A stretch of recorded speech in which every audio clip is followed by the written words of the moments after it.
Aujourd'hui, il pleut des cordes, mais je suis quand même très contente parce que là maintenant, tout de suite, je vais à la rencontre de Gwendoline Amon. Allez, j'ose.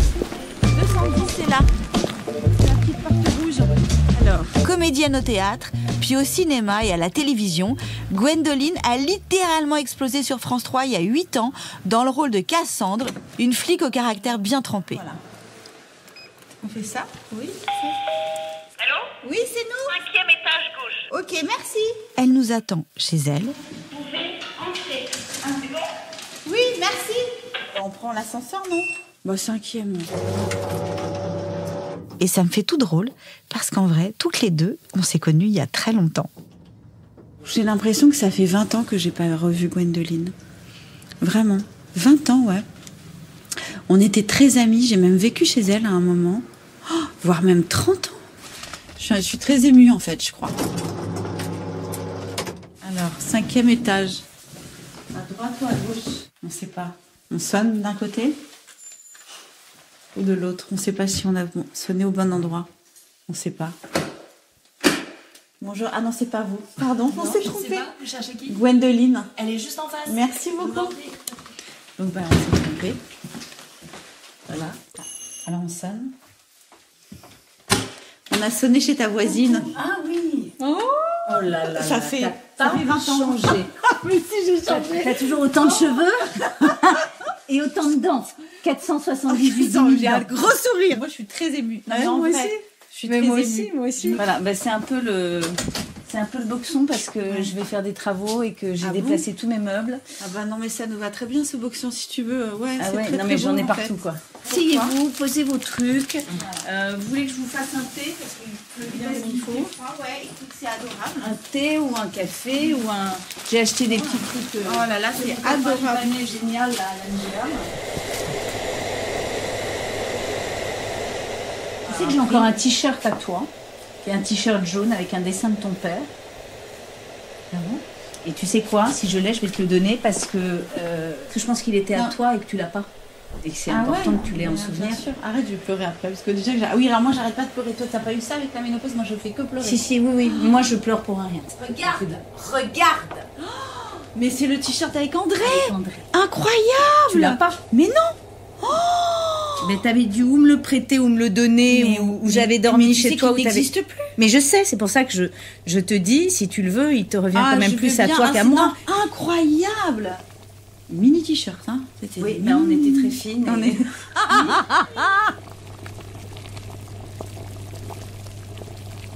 Quand on t'a appelé et qu'on t'a parlé de ménopause, tout de suite, t'as dit « Ah non, mais moi, j'ai plein de choses à dire ». J'ai plein de choses à dire. D'abord, ça fait 2-3 ans que je parle à certains producteurs parce que j'aimerais développer un projet sur ça. Bon, les bonnes idées sont dans l'air, donc ça a déjà été fait. Mais surtout, il faut détabouiser ou détaboutiser, je ne sais pas. Enfin, l'important, moi, je pars du principe qu'à partir du moment où on comprend ce que je veux dire, c'est pas grave si j'ai fait une faute. Oui, détabouiser ce sujet parce que c'est comme si on n'avait pas le droit de parler de ce qu'on puberté. Oui, c'est ça. Bon, voilà, la ménopause, c'est une chute hormonale, comme la puberté est une poussée hormonale. Et en fait, ça impacte toutes les femmes, plus ou moins. Mais on est quand même beaucoup sur la planète. Et pour une partie d'entre elles, c'est super violent. Et ça a été mon cas. Donc je vois pas pourquoi on pourrait pas en parler. Et en quoi ça relève de plus de l'intime que de parler d'autres choses, tu vois. Mais non, mais je suis tellement d'accord avec toi. toi. Voilà, je sais que ça gêne certaines personnes, que ça en embarrasse d'autres. Je comprends très bien. Moi, ça m'embarrasse pas du tout. Mais ma pudeur ne se place pas là. Elle existe, hein. Je le dis, elle existe, mais elle se place pas là. Mais qu'est-ce qui t'est arrivé? Parce que moi, par exemple, je me suis pris une ménopause, mais vraiment, genre, une porte dans la figure. Ah bah moi, j'ai pris un paquebot. Alors moi, ça a commencé. Alors, je prenais pendant longtemps. Alors, je vais rentrer un peu dans les détails, mais en essayant de pas être trop scarbreuse. J'avais des règles très pas du tout douloureuses toute ma vie. Puis tout à coup, c'est devenu un peu emmerdant, quoi. C'était un peu comment appelle-t-on ça, hémorragique. Voilà. Et donc ça m'a très vite fait chier. Je suis comédienne, donc malheureusement quand vous tournez, vous dites pas, je tourne pas cette semaine parce que j'ai mes règles, hein. Vous le dites pas. Ouais. Donc vous vous retrouvez certaines semaines avec le ventre hyper gonflé et puis aller au petit coin tout le temps. Et dans mon cas, il fallait que j'aille tout le temps. Enfin bon, voilà. T'étais très gênée. C'était très très emmerdant. Et puis j'ai eu des problèmes. Hein. Il a fallu un jour arrêter pendant 1 heure. Tout c'était pas gai. Donc toute l'équipe était au courant. Donc là, il y a un moment, je l'ai pris en rigolant, en disant voilà, je suis une femme, j'ai mes règles, je suis désolée, nous avons eu un accident. Ça m'anémiait vraiment. Donc j'avais des pertes de fer, donc je prenais du fer. Quand vous prenez trop de fer, vous êtes constipé. Enfin, ça devient. Je suis désolée, hein, parce que c'est pas très glam, mais ça devenait chiant et compliqué. Et donc je suis passée à une pilule mini-dosée, très très mini-dosée, alors que j'en prenais pas pendant 25 ans. Et en continu, ce qui m'a permis de ne pas avoir de règles. Et puis, en fait, ça n'a pas duré longtemps. Elle est passée d'une pilule mini-dosée à une deuxième. Et en l'espace d'1 an et demi, j'ai commencé à avoir ce qu'on appelle des spottings. Donc, c'est des petits saignements. Ça m'emmerdait encore. Hein, je n'avais pas du tout envie. Et donc là, elle m'a dit, on arrête. On arrête. Et coup de bol monumental, j'avais plus de règles. Donc j'ai attendu 1 mois, 2 mois, 3 mois, et en fait 12 mois consécutifs, on est en ménopause, et puis j'ai été donc en ménopause. Donc, à ce moment-là, t'avais quoi, 51 ans 50 et demi peut-être. Là, je viens d'avoir 53 il y a 15 jours, donc c'était à peu près il y a 2 ans, un truc comme ça, 2 ans et demi. Donc assez tôt. Je te passe les détails des bouffées de chaleur où j'ai fait hurler de rire tout le monde parce que... Alors non, ne passe pas les détails, vas-y, on est là pour ça. Moi, au début, je comprenais pas, donc je disais, oh là là, je sais pas ce que j'ai chaud, c'est moi ou c'est vous? Et puis on me disait tout le temps, c'est vous, c'est toi. C'est pas nous. Ah bon, 1 fois, 2 fois, 3 fois, 10 fois, je dis ok, j'ai un petit truc. Donc j'avais appelé ma gynéco qui m'avait dit oui, préménopause, c'est assez normal. Et je les gérais, j'avais compris que ça durait 1 minute, 1 minute et demie. J'en avais dans les mauvais cas 15 par jour, nuit comprise, et dans les bons cas 2, 3 par jour. Donc je sentais le truc arriver, je disais oh là là, ça y est, là j'ai une bouffée de chaleur, au secours. Donc j'enlevais mon pull, j'enlevais ma veste, j'ouvrais les fenêtres. Il y a eu quand même quelques moments où il faisait moins 10 dehors et en pleine nuit où j'ouvrais les fenêtres et où mon mec qui n'est pas frileux me disait non, ça peut être possible. Et moi, j'avais très très très chaud. Alors que je suis une frileuse de base, une grande frileuse. Donc c'était un peu bizarre, mais c'était pas dramatique. Non, ce qui a été compliqué, c'est que il a fallu que je fasse le lien toute seule parce que les médecins l'ont pas fait pour moi pendant longtemps. Je ne comprenais pas pourquoi j'avais des cystites à répétition, que je n'ai jamais eu de cystite. Si j'ai eu une cystite il y a 25 ans, une dans ma vie, et là à répétition, c'est-à-dire 5, 6, 7 par an, ce qui induit de prendre des antibiotiques à chaque fois, ce qui induit une énorme fatigue parce que c'est une infection, donc j'étais fracassée. Et ce qui induit une douleur, appelons un chat un chat. C'est terrible. Mais comme nous les nanas, on a mal au ventre depuis qu'on est né, c'est pas grave, on fait avec. On fait avec. Ouais. Merde, parce qu'un mec avec cette douleur-là, il est déjà aux urgences. Et je me suis dit, c'est quand même très bizarre. Et je faisais pas tellement de lien. Je me disais à quoi c'est dû? Est-ce que je ne bois pas assez? Je suis un chameau? Est-ce que c'est les relations sexuelles? Je n'étais pas non plus dans un. Enfin, je veux dire, je m'exprime mal, mais vous avez compris, quoi. Je suis quelqu'un de normal. Et je comprenais pas. Bon. Et puis alors, à la suite de ça, j'ai eu une conjonctivite. Ah, mais tout, c'est mon chemin. Alors aussi, une conjonctivite, je me suis dit, j'ai une conjonctivite, fait chier. J'étais sur un tournage d'ailleurs, je me souviens, donc j'ai vite fait acheter des petites gouttes. Je comprenais pas, j'avais du sable dans les yeux, ça me brûlait. Mes yeux étaient très très rouges. La maquilleuse commence à me dire, faut te mettre des trucs parce que là, t'as les yeux, tous les vaisseaux qui pètent et tout. Ah bon? Bon, j'ai une conjonctivite. 1 mois et demi, 2 mois après, j'ai une conjonctivite. Et puis 2 mois après, j'ai 4 conjonctivites. Alors, cortisone dans les yeux pendant 3 semaines. Et je vais voir donc l'ophtalmo pour la 3e fois. Et c'est moi qui lui dis, monsieur, excusez-moi, mais c'est quand même super étrange. Est-ce que ça peut avoir un rapport avec la ménopause ou pas? Parce que 4 conjonctivites en 1 an, je flippe. Et il me dit, ah oui, c'est possible. Ah oui. Ça lui était pas venu. C'est-à-dire que c'est un des symptômes, c'est un des signes, c'est possible. C'est peut-être pas ça, mais ça peut être ça. Moi, c'est clairement ça. Et donc, je dis à ma gynéco, mais les cystites, elle me dit, oui, c'est possible, c'est un des signes, mais c'est pas forcément ça non plus. Ok. Et là, j'ai fait des liens. Et je me suis dit donc, bouffée de chaleur, cystite, conjonctivite. Bon, et puis après, quand j'ai été en ménopause, ça n'a pas duré longtemps, mais il y a eu 1 ou 2 mois où c'est pas que j'ai été d'une humeur de buffle, c'est que j'aurais pu buter tout le monde, quoi. Et je me souviens, c'est comme une colère, en fait, qui est entrée en moi, une colère contre personne, même pas contre moi, mais un état de colère, d'une violence qui me faisait pleurer de rage parce que j'avais la conscience que je n'avais pas de raison d'être en colère, que c'était injuste d'être en colère envers mes proches et que je ne pouvais rien faire. C'est vraiment, tu le sens, c'est hormonal. Hormonal. C'est atroce. Et tu peux foutre des claques à tout le monde, quoi. Et ça me rendait très malheureuse. Et puis, alors, sans rentrer dans les détails, au niveau de la libido, il y a eu quand même un moment où elle une baisse. Ça ne m'intéressait plus. Mais ça m'intéressait plus à un niveau de quoi tu me parles. Je ne connais pas ce sujet. Je ne sais pas ce que c'est. Mais un truc d'une violence.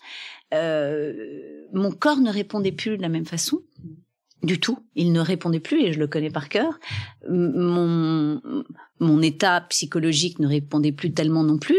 Et en plus, j'avais des symptômes aux yeux, des symptômes alors de sécheresse. Pourquoi donc la conjonctivite? Parce que en fait, on est totalement déshydraté, donc c'est les muqueuses qui prennent. Donc on le sent. C'est pour ça les conjonctivites. C'est pour ça que il y a des sécheresses vaginales. Qu'est-ce que c'est laid ce mot? Ouais, c'est horrible. Et etc. Mais il y a une petite période, je me souviens très bien, d'avoir eu une très grosse crise de larmes en me disant « ça y est, je passe dans une autre vie, c'est un autre moment de mon existence qui va être très violent » parce qu'en fait, non seulement la nature et mon corps me dit « ah, c'est fini, il y a quelque chose qui est terminé, tu ne le retrouveras plus. En plus, tu vieillis, je vais avoir la peau qui va pendre, je vais grossir.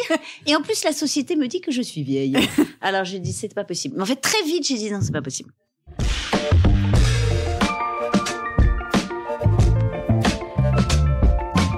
En panique là, est-ce que t'as ce moment, parce que là tu comprends tout, ok, très bien, mais est-ce que tu te sens entourée, ou est-ce que tu dis en plus je suis seule au monde parce que personne ne comprend ce que j'ai et je vais devoir finalement trouver des moyens toute seule?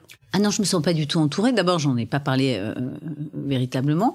Et il y a un moment, j'en ai parlé à mon compagnon qui est quand même médecin et spécialiste, et le mec comprenait pas de quoi je lui parlais. Donc c'est là où c'est intéressant, c'est que le type, il a 15 ans d'études, c'est un grand médecin, et il connaît pas ce sujet, et il était assez désarmé. Et je me souviens m'être dit, ah ouais, donc c'est un truc qu'on nous impose. Enfin, il va falloir que je gère ce problème. Pourquoi? Parce que, justement, c'est tellement tabou que j'en ai très peu entendu parler. J'ai vaguement entendu dire que les femmes avaient des bouffées de chaleur. Le reste, j'en avais jamais entendu parler. Et puis, j'étais même pas sûre que moi, je les vivrais, parce qu'il y a beaucoup de femmes qui n'ont pas de symptômes, ou peu, et qui le vivent très bien. Mais moi, je fais partie des femmes qui ont eu tous les symptômes. Mais c'est surtout que ça te ramène à « je suis vieille ». Est-ce que je suis vieille maintenant? Je ne suis plus en âge de procréer, donc je suis vieille. C'était très très bizarre et j'ai transformé ça très vite. Alors comment tu l'as fait? Parce que c'est ça qui est important. Mais c'est parce que j'ai pris conscience que non, j'étais pas vieille, j'étais la même que 2 semaines avant quand j'avais mes règles en fait et que je pouvais procréer. Enfin tu vois, je me suis dit non, c'est dans ma tête et je vais pas me faire avoir. Donc j'ai appelé ma gynéco qui est une femme super. J'ai appelé un copain aussi qui est un grand obstétricien chirurgien pour poser plein de questions pour essayer de comprendre comment ça marchait. Et puis j'ai dit à mes gynécos, qu'est-ce qu'on fait? Parce que là, je vais pas rester comme ça, hein. Je vous le dis tout de suite. Alors, elle m'a dit, est-ce que vous voulez prendre des hormones? J'ai dit, est-ce que c'est dangereux? Donc, elle m'a dit, non, ça n'est pas dangereux. On fait du cas par cas, en fait, c'est ça la réalité. Je dis, oui, mais ma grand-mère a eu un cancer du sein, ma mère du col de l'utérus. Elle me dit, mais c'est pas grave. Oui, parce qu'on peut nous dire, pardon, je te coupe la parole, parce que c'est vrai, qu'on peut nous dire, non, attention, il y a eu des études, mais on sait que maintenant, finalement, ces études sont peut-être pas totalement périmées. Mais il y a eu des études qui disaient que si on prenait des hormones à plus de 5 ans, on risquait plus que les autres d'avoir un cancer du sein. Alors, écoute, moi, ma gynéco, en qui j'ai confiance, me dit que d'abord, ces études, elles ont 25 ans. Ouais, qu'autrefois, les doses hormonales données étaient beaucoup plus grandes. Ouais, c'est beaucoup plus importante. Qu'aujourd'hui, ça a changé, qu'on fait du cas par cas, que ça dépend vraiment des femmes, parce que comme on n'a pas toutes les mêmes symptômes, ni même tout. Vous pouvez avoir un symptôme ou 2 ou 3 ou 5 ou pas du tout. Moi, je les ai tous. Moi aussi, j'ai tout. Difficile. Comme ça, moi, je suis gagnante. Je suis winneuse, moi. Donc, je l'ai pas pris. Sur le moment, je te dis, j'ai pleuré, j'ai flippé parce que c'était tellement étrange. Mais en fait, tout est redevenu comme avant maintenant. Donc, je me suis pas laissée aller. J'ai trouvé les solutions. Ma gynéco m'a dit, voilà quelles sont les solutions. J'ai d'abord commencé par des plantes. Je me souviens plus comment ça s'appelle, Manae ou je sais pas quoi. Enfin, 18 trucs différents. J'avais l'impression vaguement que ça marchait, mais c'était dans ma tête parce qu'en fait, ça marchait pas. Hein. Donc, je vous le dis sur moi, ça marchait pas. Et puis, elle m'a dit, je vais vous mettre sous hormones. Donc, c'est un petit gel qu'on met ou sur les avant-bras ou sur les cuisses et une pilule de progestérone. Ça, c'est des oestrogènes et une pilule de progestérone. Moi, ça a fonctionné très vite. Et tout de suite, je n'ai plus eu de symptômes du tout. D'accord. Du tout. Pas de bouffée de chaleur, parce que moi, je suis comme toi. Non, parce qu'il y a un dosage, parce qu'il faut que tu trouves le dosage. Faut que je trouve mon dosage. Et j'ai un peu galéré, pour être honnête. Il y a eu 5-6 mois où, est-ce que je mets 2 pchits ou 3 pchits? Est-ce que je prends une pilule ou 2 pilules? Le temps que ça j'ai eu le sentiment que ça m'avait redonné une forme d'énergie, bien que je sois déjà bien péchue naturellement. Ouais. Mais ça m'a redonné, un petit coup de fouet. Ouais, un petit coup de fouet. Et surtout, plus de bouffées de chaleur, plus de conjonctivite, plus de cystite, et puis plus rien quoi. En revanche, il faut se faire, comment dit-on, dépister, vérifier, ouais. Et c'est ce que j'ai fait avant de commencer le traitement. J'ai fait une mammographie pour vérifier que je n'avais rien dans les seins, parce que tu ne risques pas d'avoir un cancer du pied. On parle de cancer hormonaux, hein. Voilà. Mais à partir du moment où t'as rien, ce que j'ai entendu, c'est que si tu as un cancer et que tu prends des hormones, tu peux le faire exploser. Si tu n'as pas de cancer du tout, et c'est pour ça qu'on te dépiste avant, ça ne t'en créera pas un. Et j'ai envie de vous dire que j'ai tout sauf envie d'être malade et de crever. Donc s'il y avait un risque et que j'avais pas confiance, je ne l'aurais jamais fait. Je l'aurais pas fait. Et plus cette peur et plus cette idée de se dire, mais je suis vieille en fait. Plus du tout. et au contraire, je vais te dire, je crois que la vie à partir de 50 ans, c'est une nouvelle vie qui peut être... Enfin, c'est facile de dire ça quand on a 50 ans et qu'on n'a plus que cette vie-là à vivre, mais qui me plaît beaucoup plus que la première. Parce que on a plus d'expérience, on a plus de sagesse, les enfants ont grandi, on a un peu plus de moyens, on a plus de liberté, et donc on profite beaucoup plus de l'existence des autres, on s'embarrasse moins de ce qui ne sert à rien, on est, si on fait le travail, moins vaniteux, moins centré sur soi, plus sur les autres, on est plus dans le don. Enfin, je sais pas moi.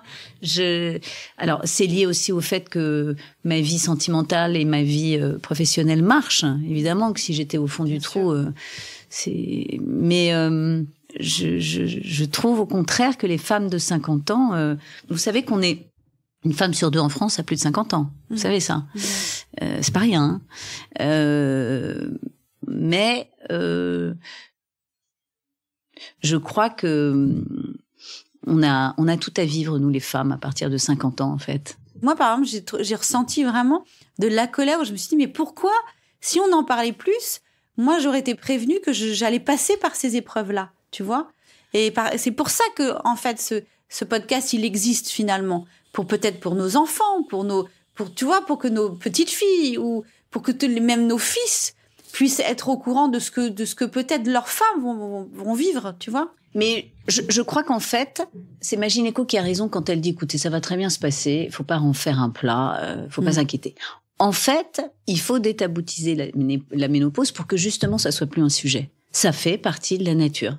Voilà, il y a un moment, on a une chute hormonale, exactement comme je le disais, à l'inverse de la puberté, et il faut la gérer. Et il faut surtout aider les femmes qui elles en ont besoin, comme moi, comme toi, d'être soignées, parce que je pense que les 95% de la planète, il y a des femmes qui se tapent une ménopause atroce, qui comprennent pas ce qu'elles ont, qui se font engueuler, qui sont odieuses, qui souffrent mentalement et physiquement, et qui savent pas pourquoi. Il faut leur dire pourquoi. Voilà, c'est le moment de la ménopause. Mais c'est la nature. Et si on le sait, si on est au courant, oui, si j'avais été au courant, je me serais beaucoup moins inquiétée. J'aurais vu le truc arriver, j'en aurais ri avec mes copines. J'aurais dit, oh là là, quelle chérie. Là, j'ai eu peur parce que j'avais pas d'infos. Et je me suis dit, mon corps ne fonctionne plus, il ne répond plus. Mayday, mayday. Il ne répond plus comme avant. Qu'est-ce que c'est que ces conneries? Il y a tout qui partait en déliquescence, là, tout à coup, comme un truc qui brûle et les cendres, et tu fais hop, hop, hop, hop, hop, hop. Et puis un peu du jour au lendemain, en plus. Enfin, c'est très étrange. Alors, il y a des femmes qui s'en rendent pas compte parce qu'elles ont un stérilet. Et elles l'enlèvent et paf, elles sont sous ménopause. Il y a des femmes qui s'en rendent pas compte parce qu'elles sont sous pilule. Il y a des femmes qui ont subi une hystérectomie. Il y a 12 milliards de cas. Et puis, il y a des femmes, comme tu le disais, qui en ont rien à secouer et qui vivent rien et qui ont pas envie. Et puis, des femmes pour qui c'est un sujet extrêmement intime et pudique et je comprends très bien, hein. Je pense pas que tu vas avoir des millions d'auditeurs d'hommes qui vont se passionner pour ce qu'on raconte là tout de suite maintenant. Non, mais bien sûr. Mais si ça peut éclairer certaines de nos consoeurs et juste qu'elles se disent, ah, mais attends, moi aussi j'ai eu ce genre de symptômes. Ah, mais c'était ça. Mais et les hommes dans tout ça, quand on est en pleine ménopause, est-ce qu'ils n'ont pas un rôle à jouer? C'est compliqué parce que je pense qu'il y a beaucoup de femmes qui oseront pas en parler. Il va plus me toucher, il va plus me regarder, je suis bonne à acheter la poubelle. Donc c'est très personnel. Mais non, je crois que les hommes, ceux qui sont capables de l'entendre, c'est-à-dire ceux que je fréquente, il faut leur expliquer très simplement. Tu vas nous les présenter. Voilà. Non, mais il faut leur expliquer simplement, ça n'a rien d'embarrassant, ça n'a rien de gênant. Donc, il s'agit pas de parler de ça toute la journée, mais juste d'être au courant oui, la ménopause, c'est un petit moment qui peut être un peu difficile. Chez certaines, encore une fois, je bénis, mesdames, celles qui n'ont pas de symptômes, ou très peu. Et si c'est pas le cas, il faut dire, bon, alors là, j'ai une petite chute hormonale, je me sens pas très bien, je pense que je peux te péter le nez. Donc, il va falloir que j'aille voir ma gynéco. Ne m'en veux pas, ne me demande pas trop des câlins, des machins, des trucs, parce que je ne suis pas d'humeur et je ne comprends pas ce qui m'arrive, en fait. J'ai une espèce de tsunami violent que j'ai déjà du mal à comprendre. Ouais. Je te demande d'avoir la patience et la tolérance, d'attendre que je comprenne comment ça marche. Et puis, après, ça va très bien. Mais à mon avis, il faut surtout pas leur dire. De toute façon, c'est tellement insupportable, les mecs qui disent, et Dieu sait qu'on me l'a déjà dit, qu'est-ce que t'as tes règles? T'es en ménopause? Une fois, mon fils me l'a dit. C'est ta ménopause, maman? Je lui dis, attention, parce que tu vas prendre une grosse tartasse. Faut pas me dire ça, parce que ça me rend hystérique. Et ce que je lui dis, tu te rends compte comme c'est dur? On n'y peut rien. On n'y peut rien. Et Dieu sait qu'il doit y avoir des femmes, mais qui se font déchirer la gueule parce qu'elles sont mal, quoi, et odieuses. Mais on n'y peut rien. C'est vachement dur de gérer au début quand tu comprends pas ce qui se passe. Bien sûr. Et puis c'est un truc hyper violent. Ça t'attrape par vagues. Alors il y a des petites accalmies comme ça, puis ça revient. Tu dis, putain, qu'est-ce que c'est que ce truc? C'est pas moi. T'as un alien en toi quand même. Ouais, et moi, puis il y a un moment l'alien. Ouais. Oui, mais il y a un moment l'alien. D'abord tu lui parles. Moi, c'est comme les attaques de panique. Je leur parlais, je disais, dis-moi, espèce de connasse. C'est moi la patronne. C'est moi la patronne, en fait, c'est pas toi. C'est la même chose. Tu lui parles à ton alien, à ton monstre, et puis c'est toi qui vas décider comment ça va se passer. Finalement, avec de la méditation, de l'acupuncture, des massages, des rigolades avec les copines, avec la gynéco, avec une médication, avec ce que tu veux, mais tu vas trouver, chaque femme va trouver la solution qui lui convient. Et il y a un moment, ça revient. Vous voulez qu'on parle de l'orgasme aussi, qui tout à coup a totalement disparu, mais totalement, que tu te dis c'est pas possible, mais il est passé où celui-là? Non, mais une crise d'angoisse, et qui est revenu tout doucement et tout petit pourri. Qu'est-ce que c'est que ce truc? Et puis tout à coup c'est revenu, et la gynéco m'avait dit ne vous inquiétez pas, il faut du temps, ça va c'est comme si la machine tout à coup s'était mise en pause, Ouais. et tu la refais démarrer tout doucement, et tu réapprends avec elle, tu vois? Tu réapprends à savoir comment ça marche. À savoir comment ça marche. Et puis à un moment, tu sais comment ça marche. Et tout est là. Et tout va bien.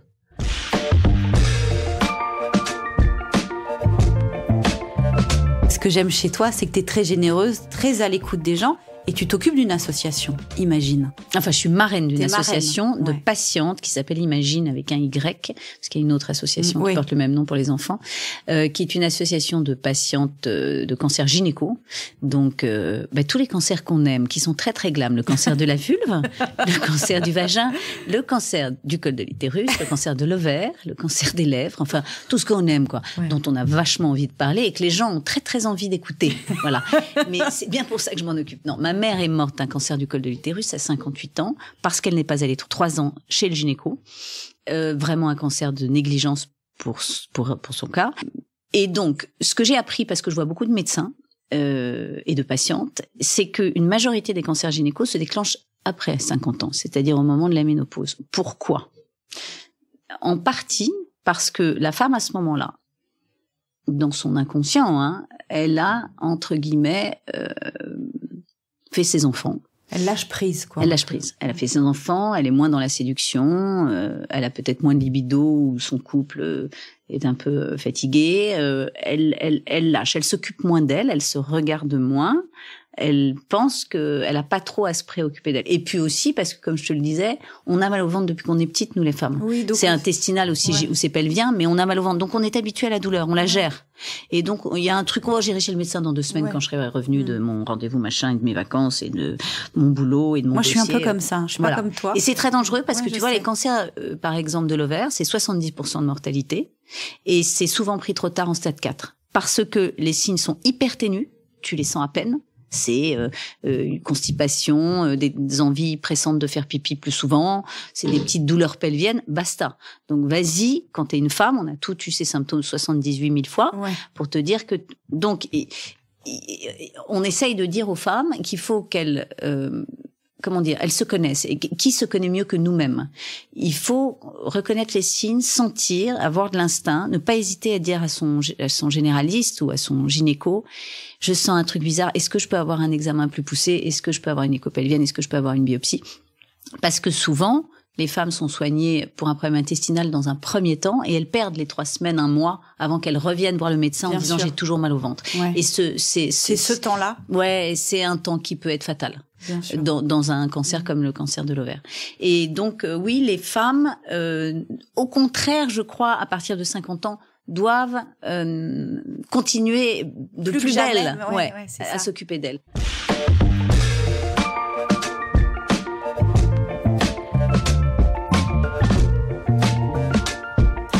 Moi, j'ai bien aimé aussi tout à l'heure, tu parlais de la cinquantaine, parce que ça fait rêver aussi.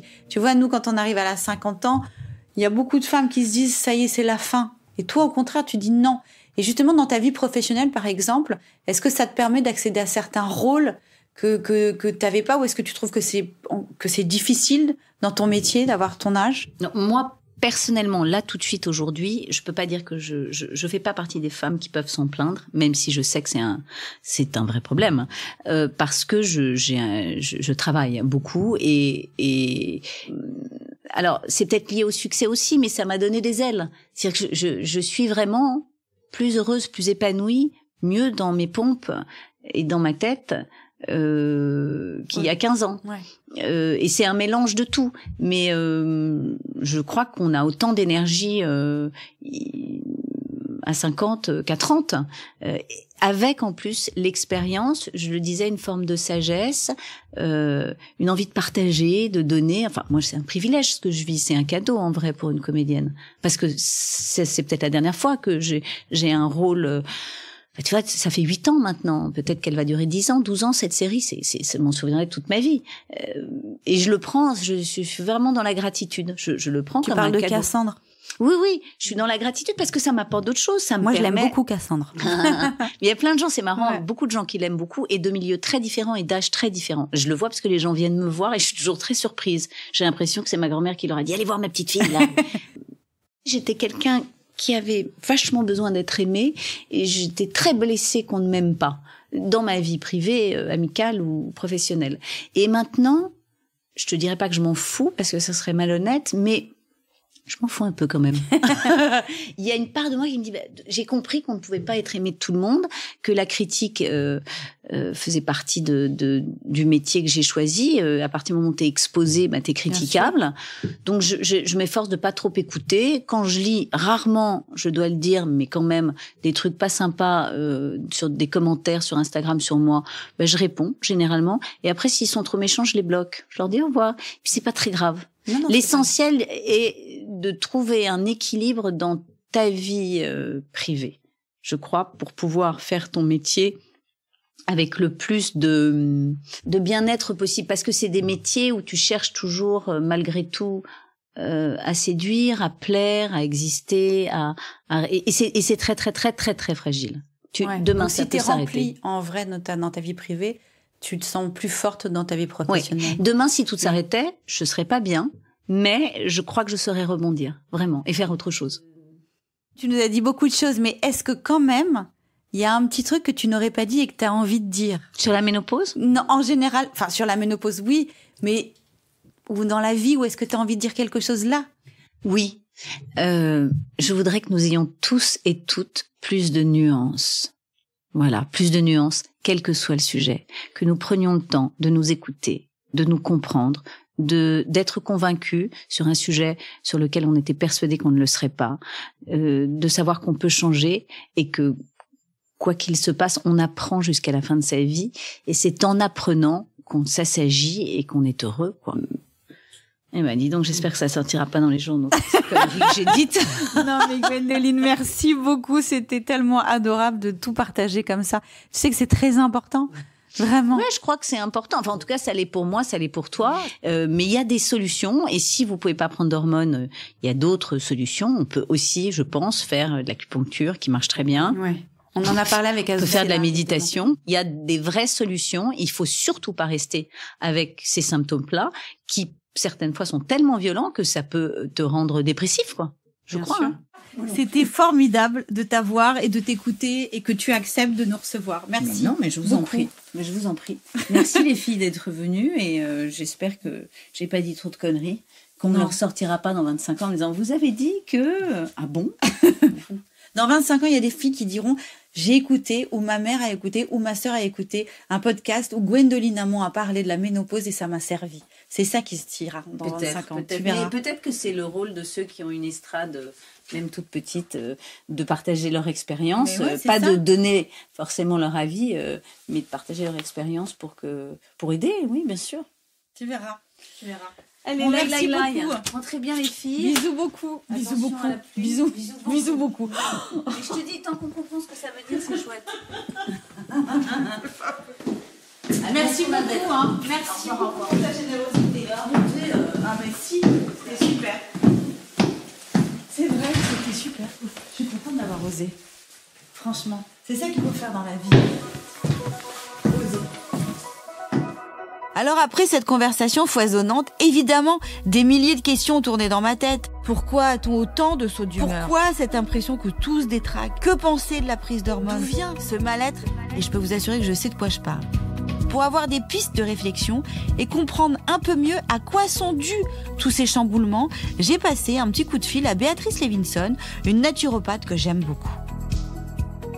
Au moment de la ménopause, nos hormones sécrétées, c'est les œstrogènes et la progestérone, au lieu d'être sécrétées de manière rythmée, régulière, tant qu'on a des règles, ça peut être un coup il y a trop d'œstrogène, un coup il y a trop de progestérone, un coup il y a les deux qui s'effondrent, un coup elles montent en masse, toutes les deux, et ça change pratiquement au jour le jour. C'est ça qui est difficile en fait pour le corps et ça représente un stress pour le corps d'avoir des hormones qui sont un peu, c'est comme un ascenseur, hein, ça monte, ça descend, ça va à droite, ça va à gauche, on ne sait plus. On peut savoir aussi que nos hormones sexuelles, quand elles sont équilibrées, elles nous permettent de tamponner, c'est-à-dire qu'elles diminuent un peu tous les effets de ce qui se passe dans le corps. Exemple, si quelqu'un a tendance à avoir des douleurs articulaires avant la ménopause, après la ménopause, il y en a plus. Si quelqu'un a tendance à être dépressif avant la ménopause, après la ménopause, il y a plus, en général, de dépression qui s'exprime, etc. Ça va aller pointer là où sont nos points faibles.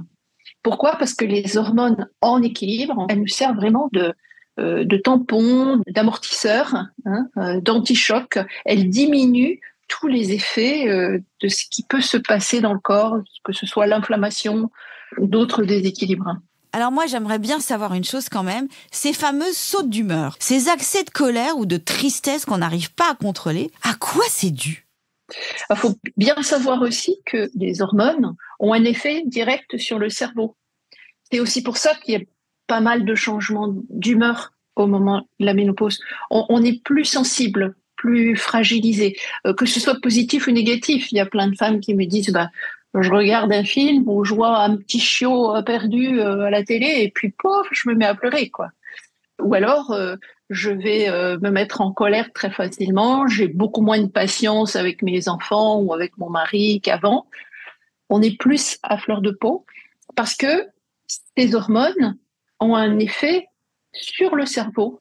Donc, leur cerveau, ça veut dire les humeurs, le sommeil. C'est lié aussi, on va dire, ça peut paraître un peu bête, mais un déséquilibre du cerveau, en tout cas. Il est plus sollicité, si vous voulez, que avant, quand les hormones étaient équilibrées, elles faisaient encore une fois le tampon sur tout ce qui avait pu se passer dans la journée. Là, il y a moins cet effet tampon. On est plus à fleur de peau. Quand les symptômes sont vraiment invalidants, difficiles à vivre, et je sais de quoi je parle, quelle solution s'offre à nous? Et que penser du traitement hormonal de substitution, le fameux THS? Moi, je vois 3 possibilités quand on a des problèmes à la ménopause. Soit on arrive à les réguler avec l'hygiène du sommeil, avec l'hygiène alimentaire, avec l'hygiène de vie, en travaillant sur les surrénales, etc. Je peux aussi peut-être travailler sur la thyroïde, enfin, le système digestif, le métabolisme du sucre, etc. Donc ça, c'est ma préférence. Et ça va marcher dans au moins 70% des cas. Deuxième solution, si ça ne marche pas, et ça m'est arrivé, il y a 2 types de remplacement d'hormones. Il y a des hormones naturelles, donc qui sont dérivées de soja, par exemple pour les œstrogènes, ou pour la progestérone, c'est dérivé de la patate douce, le yam. Mais évidemment, c'est fabriqué en pharmacie, hein, donc ce sont des concentrés. Donc soit c'est ça, alors là c'est plus le domaine du naturopathe. Moi je ne peux pas recommander ça, je n'ai pas le droit de prescrire ça, mais les médecins peuvent le faire. Soit, troisième solution, des hormones synthétiques. Donc c'est pas naturel, c'est fait en laboratoire, mais il y a eu, alors dans ma carrière, encore une fois, sur 35 ans, je crois que j'ai eu 3 personnes. Il y en a une, je m'en souviens très très bien, parce que si elle prenait pas ses hormones, elle était hystérique, impossible à vivre, impossible de travailler. Enfin, elle n'était pas elle-même, quoi. Donc c'était impossible pour elle. Et puis il y a dû en avoir 2 ou 3 autres cas qui avaient vraiment vraiment besoin de ça. Donc moi je suis contre rien du tout. Je recommande aux gens des choses qui marchent. Si ça ne marche pas, ce que je vais faire, je vais les diriger ailleurs. Les risques des hormones naturelles, on va dire qu'on a peut-être moins de risques, mais en fait on ne le sait pas parce qu'on n'a pas d'études là-dessus. Ça c'est vrai. On n'a pas de recul. Les risques pour des hormones synthétiques, il y en a eu beaucoup plus il y a 30 ans, 35 ans, parce qu'on donnait des grosses doses d'hormones. On a donné des hormones issues d'urine de juments, par exemple. Et il y a eu une étude qui était faite, je crois, sur 30 ans là-dessus par des infirmières qui a prouvé le lien entre ce remplacement qui s'appelait la prémarine et les cancers du sein. Donc c'était réel. Aujourd'hui, ça ne se fait plus. Ça a évolué, si vous voulez, c'est comme la pilule contraceptive. Quand elle est sortie dans les années 60, c'était des mégadoses. Aujourd'hui, c'est des microdoses. Ça ne veut pas dire que ça n'a pas d'effet, que ça n'a pas de risque du tout, mais en tout cas, les risques sont moindres, ça c'est certain. Donc moi, en tant que naturopathe, c'est d'abord l'hygiène alimentaire, de vie, etc. Et si ça ne le fait pas, il faut bien trouver autre chose. Quand on comprend ce qui se passe dans notre corps, c'est parfois vraiment plus simple d'accepter ces tempêtes. Mais ce que Béatrice et Gwendoline nous disent aussi, c'est que chacune d'entre nous peut et doit trouver sa solution. Adaptée à sa morphologie, sa situation, ses croyances, son état d'esprit. On ne doit pas subir sa ménopause. Il existe beaucoup de solutions pour la traverser de la meilleure façon possible. J'ai osé tendre mon micro et elle a osé dévoiler une partie de son intimité. Merci à Gwendoline Amon pour son accueil chaleureux, sa franchise et son sens de la dérision. Retrouvez-la dans la formidable saison 8 de Cassandre, très bientôt sur France 3. Merci à Béatrice Levinson d'avoir éclairé notre chemin. Quant à moi, je vous dis à la semaine prochaine pour un nouvel épisode d'Allez Jose. Ciao. Merci à Sophie Drumin qui a réalisé, écrit et monté cet épisode, à Alban Claudin qui l'a mis en musique et à Étienne Gracianette qui l'a mixé. Si vous l'avez aimé, n'hésitez pas à mettre des étoiles, vous savez comment ça se passe. Commentez, partagez, abonnez-vous, ça nous aide beaucoup.